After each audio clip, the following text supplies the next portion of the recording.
Welcome to Zim Celebrity TV. Tadzoka nedzimwe nhau dziri kupisa dziri kutenderera pasocial media. Chatunga Mugabe akaenda kupurazi namai vake kumazoe akanorova vanhu kuti anga vachafa achidedzera kuti muri kuita inonzi trespassing. Chatunga Mugabe, the son of the late former president Robert Mugabe, was arrested and appeared in court today on July 1st, 2025 in connection with the violent assault at Mazoe mine kufamukwane kwa mai vake. He is accused of leading a group of armed men, some reportedly carrying AK-47 rifles, who attacked security personnel at the mine.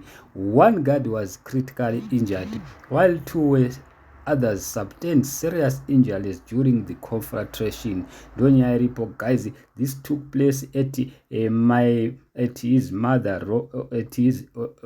mother Grace Mugabe, property ya Grace Mugabe. Saka Chatunga akanorova vanhu aine vanhu vanepfuta achidedzera kuti muri kusikotsvaga panapa zviri kunzi kupurazi kwacho kune gold. Saka Chatunga asi kuda ari kudedzera kuti vanhu varida kuba.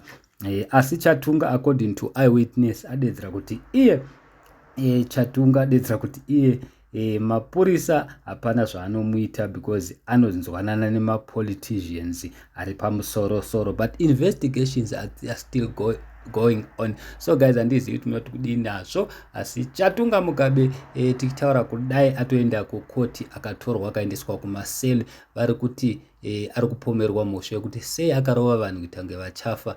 But handizivi guys kuti munoti kudini nazvo, asi ndiwo nyaya iripo, munongomuziva mega. Chatunga time after time anotenderera pasocial medias, panotiriwo nemavidheos acho achitoendeswa kukoti achibva kumasales. So handizivi guys kuti munoti kudini nazvo, asi vazukuru vambuya neHanda varipo vari kudedzera kuti manga muchida kuti aita sei because imbavha vanenge vachideko ivo makoropoza pafamisiri yavo. Ndizvo zviri kutaurwa. Vamwe vanhu vari kudedzera kuti aiwa Chatunga anopenga anga achida unobira zvake vanhu gold because akatodedzera kuti iye mukada kuzviitisa tinokurovai tikakupfurai. Zviri kunzi Chatunga abva adedzera kuti kana nemiwo mapurisa inini ndiri munhu wepamusoro hapana zvamunondiite, ndogona kutobuda anytime. Thank you so much.